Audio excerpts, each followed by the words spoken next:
Assalamualaikum warahmatullahi wabarakatuh. Salam sejahtera untuk kita semua. Salam Om Swastiastu, Namo Buddhaya, salam kebajikan. Hari ini kami akan mempresentasikan tugas manajemen praktek 1 dari kelompok 2 dari Laviana, Deden Kaban, Christine Regina, Jehan Sefatningrat, dan Atika Rizkia. Hari ini kami akan mempresentasikan soal tugas arsitek dalam suatu proyek dari tahap perencanaan dan strategi integrasi terkait koordinasi dengan ahli dari disiplin lain. Arsitektur berasal dari bahasa Yunani, archi dan tektun. Archi berasal dari kata asli, utama dan awal.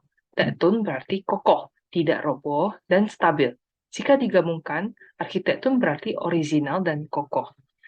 Arsitek menurut Parlem LPJK nomor 8 tahun 2014. Arsitek adalah seorang ahli yang secara profesional dan akademik memiliki kompetensi untuk merancang dan mengawasi pelaksanaan bangunan gedung, perkotaan tata ruang dalam dan tata ruang luar, lingkungan binaan yang meliputi aspek estetika, budaya, dan sosial.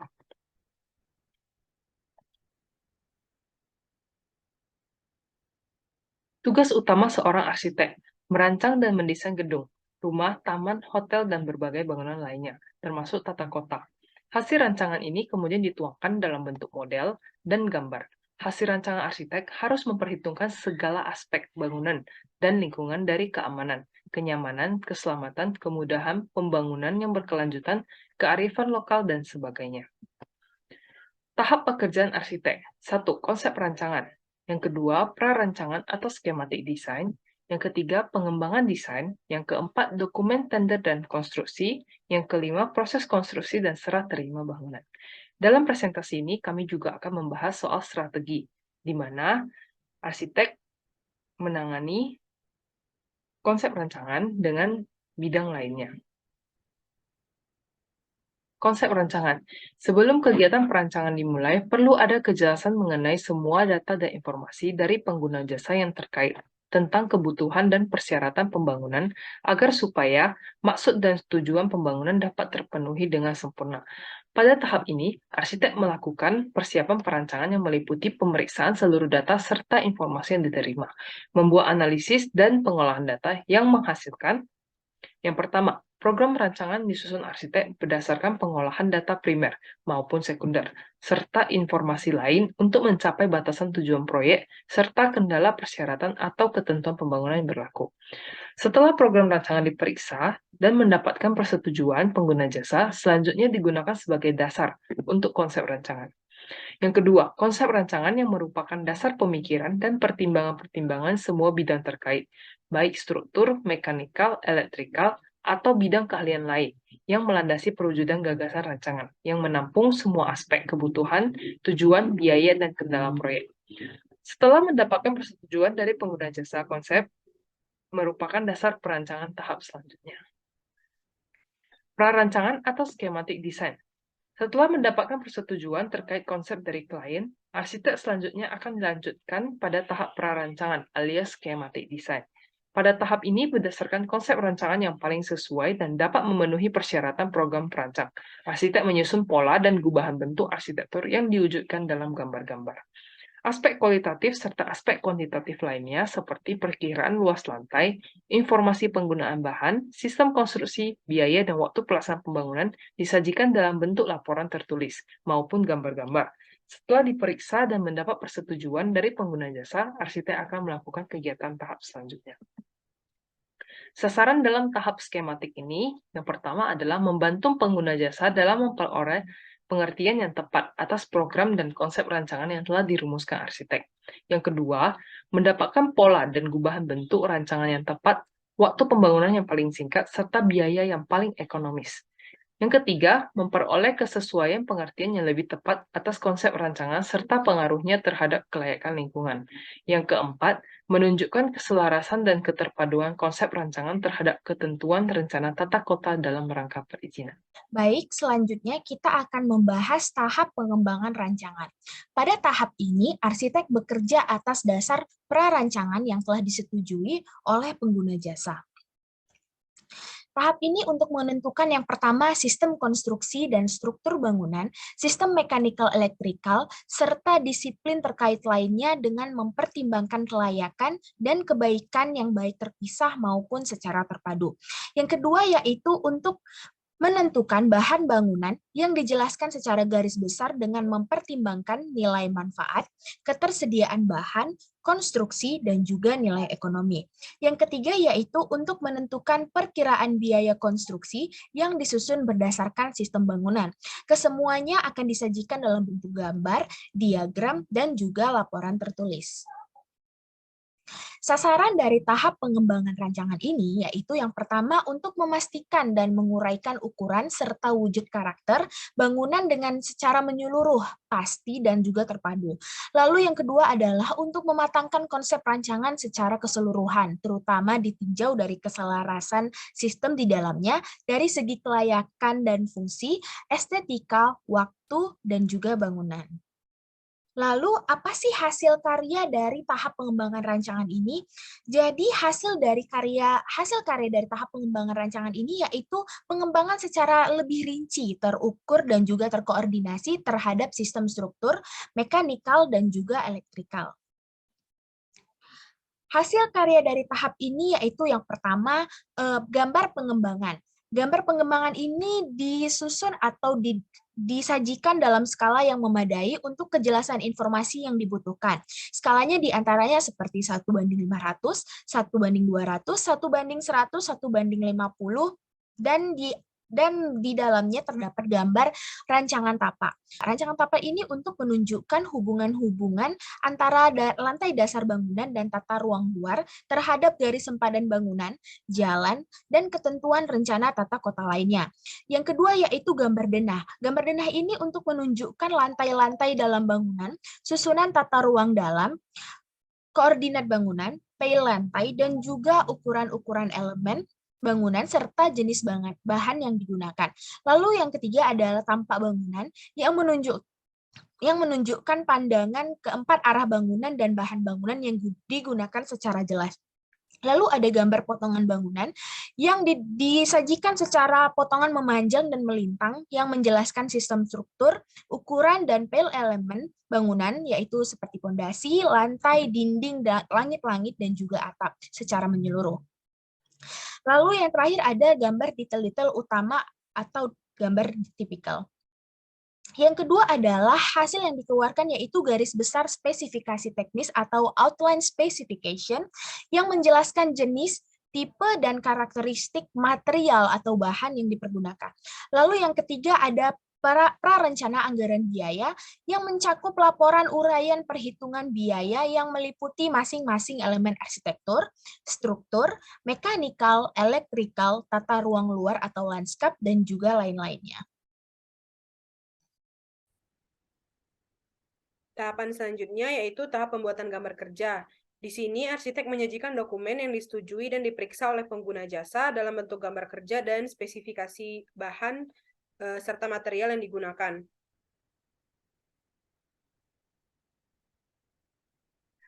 Sasaran dari tahapan pembuatan gambar kerja ini yang pertama untuk memperoleh kejelasan teknik untuk pelaksanaan konstruksi, lalu untuk memperoleh kejelasan kuantitatif dalam mempertanggungjawabkan biaya dan waktu pengerjaan, dan melengkapi kejelasan teknik dalam bidang administrasi pelaksanaan pembangunan. Jadi untuk isi dokumen konstruksi sendiri, yang pertama itu ada gambar rancangan yang terdiri dari rancangan tapak, denah, tampak potongan bangunan, serta detail bagian-bagian utama dan khusus seperti kor, tangga, lift, dan lain-lain. Selanjutnya, dokumen konstruksi berisi gambar detail pelaksanaan, di mana gambar detail ini berisi mengenai bagaimana detail pelaksanaan dan pemasangan, serta penyelesaian bahan atau material tertentu dari elemen atau unsur bangunan. Lalu ada isinya mengenai detail peralatan dan perlengkapan bangunan yang melekat langsung pada bangunan, serta detail-detail pekerjaan lain yang memerlukan penjelasan yang lebih rinci dan jelas. Selanjutnya, terdapat spesifikasi teknis, di mana isi dari dokumen ini yaitu gambar detail mengenai jenis, tipe, dan karakteristik material atau bahan yang digunakan secara detail dan menyeluruh. Isi terakhir dari dokumen konstruksi yaitu ada RAB atau rencana anggaran biaya, di mana berisi gambar detail mengenai jenis, tipe, dan karakteristik material atau bahan yang digunakan secara detail dan menyeluruh. Tahapan selanjutnya yaitu tahapan pengadaan pelaksanaan konstruksi atau yang biasa dikenal dengan tender atau pelelangan. Jadi dalam tahapan ini arsitek mengolah hasil gambar kerja yang sudah dibuatnya dan sudah disetujui untuk memperoleh penawaran biaya dan juga waktu konstruksi yang wajar. Sasaran dari tahapan pelelangan ini yang pertama untuk memperoleh penawaran biaya yang wajar dalam konstruksi bangunan, lalu untuk memperoleh waktu konstruksi yang memenuhi persyaratan teknis pelaksanaan pengerjaan, dan sebagai bentuk pertanggungjawaban pelaksanaan atas pembangunan gedung. Jadi untuk isi dari dokumen tender itu sendiri, yang pertama ada gambar-gambar pelelangan, yaitu gambar yang pada tahapan sebelumnya sudah dikerjakan. Jadi isi dari gambar-gambar pelelangan itu berbentuk bandel dokumen gambar kerja. Lalu ada isi dari dokumen tender itu rencana kerja dan syarat-syarat atau RKS. Jadi berisi uraian umum, syarat-syarat administrasi, serta syarat-syarat teknis dan persyaratan khusus. Selanjutnya ada RAB, di mana pada tender juga dilampirkan mengenai perhitungan biaya pengadaan seluruh bahan dan alat pada gambar kerja dan RKS, serta daftar volume atau bill of quantity. Selanjutnya adalah proses konstruksi dan serah terima. Proses konstruksi menurut Kementerian PUPR. Dalam panduannya yang berjudul Modul Pemahaman Umum Pengawasan Konstruksi tentang Pelatihan Pengendalian Pengawasan Pekerjaan Konstruksi menjelaskan bahwa proses konstruksi adalah kegiatan pembangunan yang meliputi proses perencanaan teknis dan pelaksanaan konstruksi, kegiatan pemanfaatan, pelestarian, dan pembongkaran. Apa peran arsitek dalam proses konstruksi? Menurut Undang-Undang Republik Indonesia Nomor 6 Tahun 2017 tentang arsitek menjelaskan bahwa arsitek ikut terlibat dalam proses konstruksi, yakni sebagai pengawas arsitektur pada pelaksanaan konstruksi bangunan, gedung, dan lingkungannya. Menurut pedoman hubungan kerja antara arsitek dengan pengguna jasa yang dibuat oleh IAI, dijelaskan bahwa pengawasan yang dilakukan arsitek tersebut bertujuan untuk pemeriksaan dan pengecekan jalannya proses pelaksanaan konstruksi sesuai dengan rancangan konstruksi atau rancangan bangunan. Pengawasan yang dilakukan adalah pengawasan berkala dan juga pengawasan terpadu. Adapun pengawasan berkala adalah pengawasan pekerjaan konstruksi yang terpisahkan sebagai kelanjutan tugas perancangan arsitektur untuk meyakinkan bahwa rancangannya dilaksanakan sesuai dengan yang dimaksud. Pengawasan berkala dilakukan secara berkala sesuai dengan tahapan proses pelaksanaan konstruksi. Nah, pengawasan terpadu adalah pengawasan yang dilakukan secara menyeluruh bidang-bidang keahlian arsitektur, struktur, mekanikal, elektrikal, serta bidang keahlian lainnya. Dilakukan sejak proses pelelangan atau sejak awal pelaksanaan konstruksi sampai selesai proses pelaksanaan konstruksi. Dalam proyek skala besar, arsitek berada dalam posisi manajemen konstruksi atau MK dan juga manajemen proyek atau MP. Karena seorang arsitek harus memahami semua prinsip ilmu disiplin lainnya sehingga menjadi leader di proyek tersebut. Target arsitek dalam proses konstruksi adalah tepat waktu, anggaran sesuai yang ditentukan, kualitas hasil sesuai persyaratan, dan proses pelaksanaan menjadi lancar dan baik. Ada beberapa masalah yang ada dalam proses konstruksi, yakni sebagai berikut.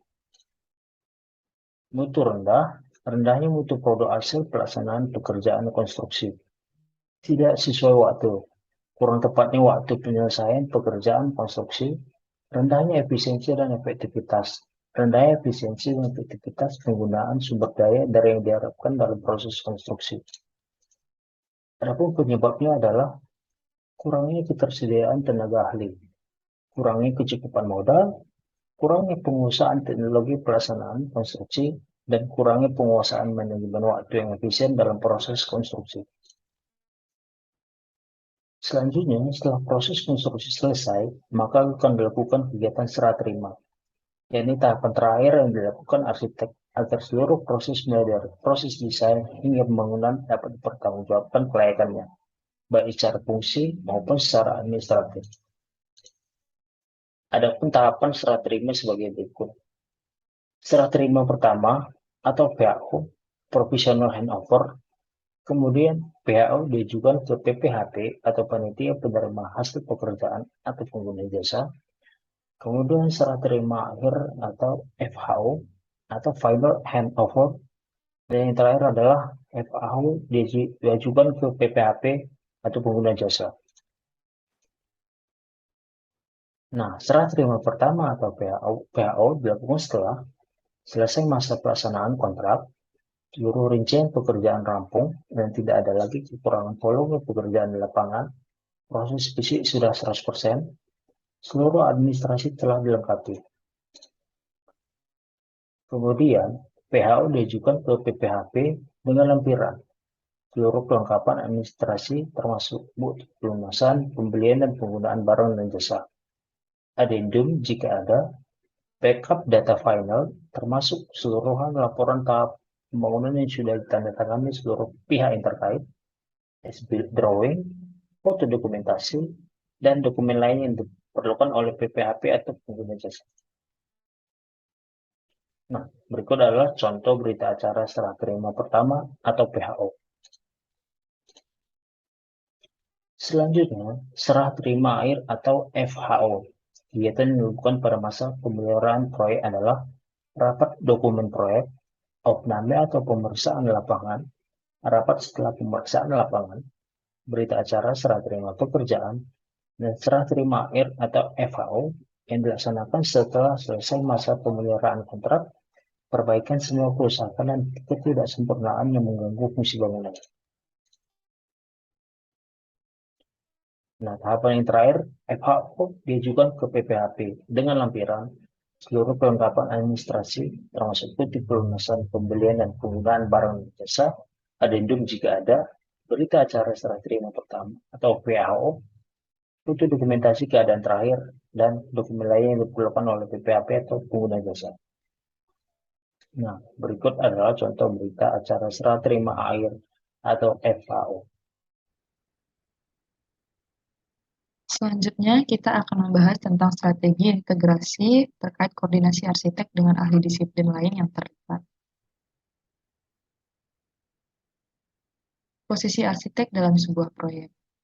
Sebagai pengelola proyek, merupakan arsitek atau ahli ataupun sekelompok arsitek atau ahli atas nama perorangan atau badan usaha yang ditunjuk oleh pengguna jasa untuk mengelola jalannya suatu proses pembangunan atau lingkungan binaan. Tercantum dalam Pedoman Standar IAI Bab 1 Pasal 12. Selanjutnya adalah memimpin, mengkoordinasi, mengawasi, dan mengelola jalannya proyek. Dalam hal ini, arsitek dapat berperan di dalam manajemen konstruksi ataupun manajemen proyek. Manajemen proyek.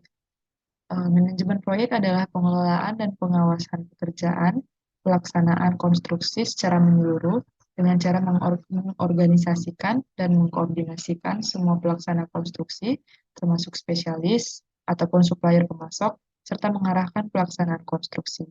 Dalam hal ini, arsitek berperan sebagai tim leader. Posisi arsitek dalam sebuah proyek terhadap ahli disiplin lain.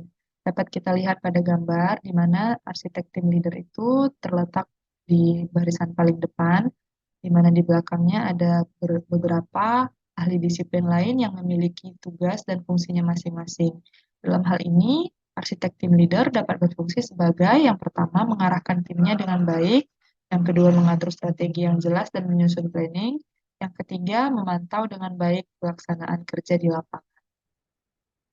Selanjutnya kita masuk kepada strategi arsitek dalam koordinasi terkait ahli disiplin lain. Kompetensi arsitek sebagai leader. Tantangan seorang arsitek tim leader adalah membuat tim yang efektif dalam setiap organisasi perancangan sehingga proyek dapat berjalan secara efektif. Arsitek dalam tim leader harus mempunyai keterampilan interpersonal, antara lain yang pertama, mampu berkomunikasi agar semua disiplin terkoordinasi. Kedua adalah melakukan negosiasi teknis maupun administratif. Dalam hal ini, arsitek dituntut untuk tidak hanya mampu melakukan negosiasi terhadap ilmu disiplin yang terkait, tapi juga dapat bernegosiasi dengan klien ataupun kontraktor pelaksana yang telah bertugas. Kemudian adalah memotivasi tim perancang agar ide berkembang. Ketika proses konstruksi berjalan, akan ditemukan berbagai macam perubahan ataupun penyesuaian di lapangan. Dalam hal ini, tim arsitek sebagai leader harus bisa memberikan motivasi terhadap tim perancangan agar perubahan ataupun adaptasi yang terjadi di lapangan dapat menemukan solusi yang terbaik.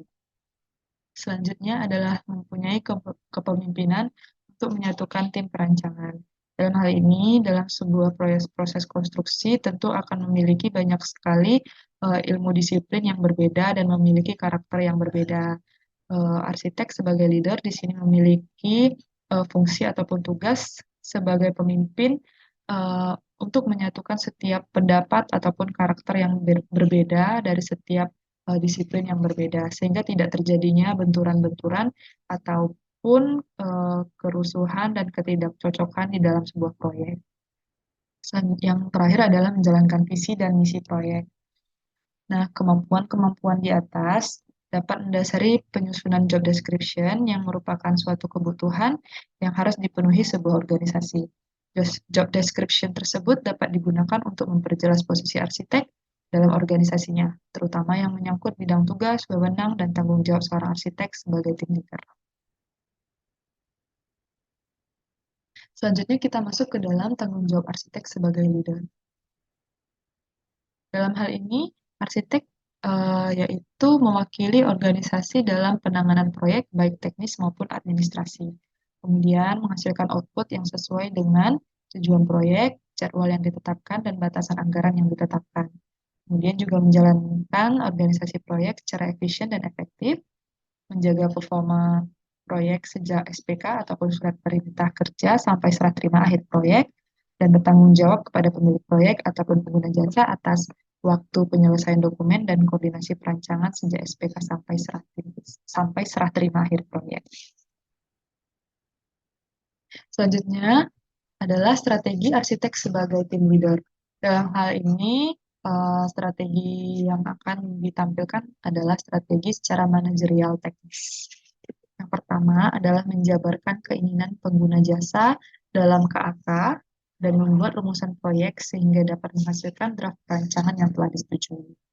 Kemudian mencari data-data tentang peraturan-peraturan dan proses perizinan yang berkaitan dengan proyek.